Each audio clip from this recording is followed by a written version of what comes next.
कुछ बयानात ऐसे आए जिससे ये तासुर दिया गया कि शायद मैं अपना रोल अदा नहीं सही कर रहा और मुझसे रब्ता किया गया। ये बिल्कुल सरासर गलत है कि मेरे से रब्ता किसी ने किया।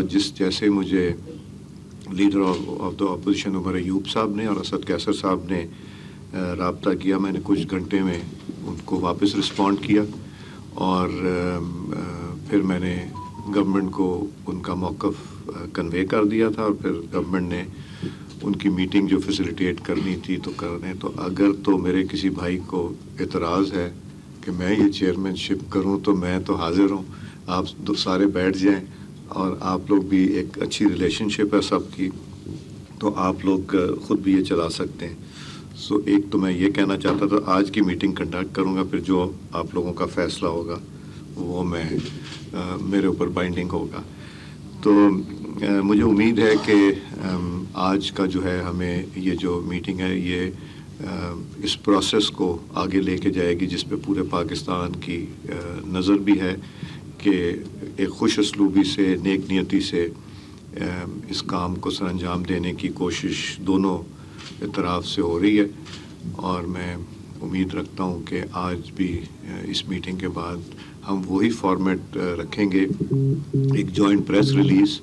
और मैं तो ये भी सोचूंगा, क्योंकि बहुत से मीडिया के लोगों की सवालात होते जो वो करना चाहते हैं, और तो मैं तो ये सजेस्ट करूंगा कि इरफान सिद्दीकी साहब और साहबजादा साहब जो स्पोक्स पर्सन हैं दोनों साइड्स के, वो अगर बैठ के इनके सवालात के जवाब दे देंगे वही एक गार्डेड उसमें, तो वो शायद बेहतर हो जाएगा हम सब के लिए। सबको, दोनों साइडों को रिप्रेजेंट करते हैं। और फॉर्मेट हम इसी तरह रखेंगे, हम भी गुफ्तगू का आगाज़ करेंगे, फिर हम मीडिया को बुला लेंगे जो कि जॉइंट हमारी कम्युनिके होगा और फिर सवालात हो जाएंगे। उमर अयूब साहब ने इन राइटिंग पेश किए, और ना सिर्फ पेश किए बल्कि उन्होंने ये चार्टर ऑफ डिमांड्स पढ़ के सुनाए, और इसके डिटेल में एक गुफ्तगू हुई जिसमें तकरीबन हर ऑनरेबल मेंबर ने दोनों साइड्स के इसमें हिस्सा लिया और रास्ता ढूंढने की कोशिश की कि बेहतर से बेहतर रास्ता कौन सा हो सकता है जिसमें जो तरीका निकाला जाए।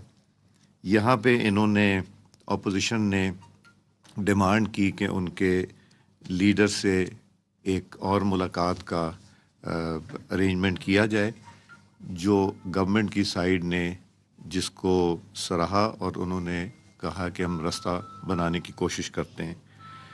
और आज यही फ़ैसला हुआ है कि हम ब्रीफ आपको एक स्टेटमेंट देंगे, मुज़ाकरात ठीक सिमत में जा रहे हैं, इसमें कोई तशवीश किसी को नहीं होनी चाहिए और इंशाअल्लाह बेहतरी की तरफ जाएंगे। तो मैंने 2 डिमांड्स दोनों गवर्नमेंट और अपोजिशन को पेश की थी, जिसमें मैंने इनको रिक्वेस्ट किया था कि चार्टर ऑफ इकॉनमी और टेररिज्म के ऊपर भी पूरे मुल्क को इकट्ठा होना है, इसके ऊपर भी कोई कमेटियाँ तश्कील दी जाएं जो कि इसके ऊपर भी साथ साथ काम करें, चूँकि ये पूरे पाकिस्तान के अवाम का मसला है।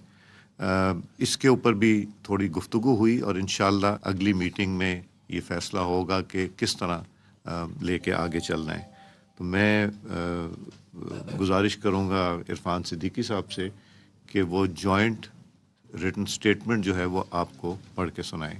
शुक्रिया जी। तीसरा इजलास पार्लियामेंट हाउस में मुनक़िद हुआ।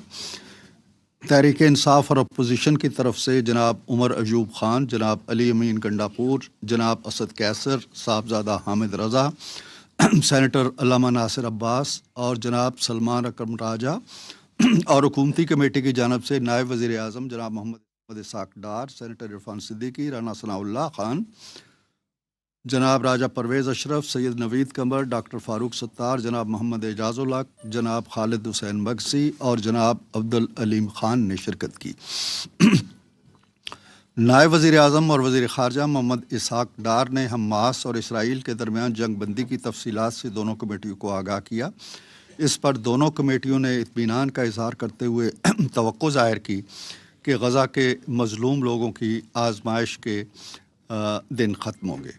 اجلاس کی صدارت اسپیکر قومی اسمبلی سردار ایاز صادق نے کی۔ اجلاس کے آغاز کے ساتھ ہی اپوزیشن ٹیم کے سربراہ جناب عمر ایوب خان نے اپنی کمیٹی کی طرف سے تحریری مطالبات پر مشتمل دستاویز اسپیکر سردار ایاز صادق کے سپرد کی، جس کی کاپیاں تمام ارکان میں تقسیم کی گئی۔ اپوزیشن کمیٹی کے سربراہ جناب عمر ایوب خان نے تحریری مطالبات کا مسودہ پڑھ کر بھی سنایا۔ مطالبات کے حوالے سے دونوں کمیٹیوں کے ارکان نے اپنا اپنا موقف پیش کیا۔ دونوں کمیٹیوں کے درمیان طے پایا کہ حکومتی کمیٹی 7 ورکنگ دنوں کے اندر اپوزیشن کے مطالبات پر اپنا باضابطہ تحریری موقف پیش کرے گی۔ اس دوران حکومتی کمیٹی میں شامل 7 جماعتیں اپنی اپنی قیادت اور وکلاء سے مشاورت اور رہنمائی لے کر اجتماعی موقف سے اپنی کمیٹی کو آگاہ کریں گی، جو پھر اپوزیشن کمیٹی کو اس کے مطابق بتایا جائے گا۔ اپوزیشن کمیٹی نے کہا کہ انہیں اڈیالہ جیل میں اپنے لیڈر جناب عمران خان سے آزادانہ ماحول میں ملاقات کا موقع دیا جائے۔ حکومتی کمیٹی نے اس کی تائید کی۔ آئندہ اجلاس کی تاریخ کا اعلان اسپیکر سردار ایاز صادق دونوں کمیٹیوں سے مشاورت کے بعد کریں گے۔ دونوں کمیٹیوں نے اسپیکر قومی اسمبلی سردار ایاز صادق کی کوششوں کو سراہا، ان کا شکریہ ادا کیا اور ان پر اپنے مکمل اعتماد کا اظہار کیا۔ اسپیکر قومی اسمبلی ایاز صادق اور دیگر کی نیوز کانفرنس اس وقت جاری ہے۔ آپ کو بتاتے چلے کہ حکومت اور پی ٹی آئی کی مذاکراتی کمیٹیوں کے درمیان مذاکرات ختم ہو گئے ہیں اور حکومت اور پی ٹی آئی کی مذاکراتی کمیٹیوں کی ملاقات خوشگوار ماحول میں ہوئی ہے، ایسا کہنا ہے اسپیکر ایاز صادق کا، جبکہ عمر ایوب نے چارٹر آف ڈیمانڈ پڑھ کر سنایا ہے۔ اور آپ کو یہ بھی بتاتے چلیں کہ کمیٹیوں کے اجلاس میں غزہ جنگ بندی کا خیر مقدم بھی کیا گیا ہے۔ اپوزیشن نے اپنے لیڈر سے ایک اور ملاقات کرنے کا بھی کہا ہے، ان کی جانب سے مطالبہ رکھا گیا ہے اور خوشگوار ماحول میں آج کے مذاکرات ختم ہوئے ہیں۔ حکومت اور پی ٹی آئی کے درمیان مذاکرات کا یہ تیسرا دور تھا۔ پی ٹی آئی نے مطالبات کا تحریری ڈرافٹ پیش کر دیا۔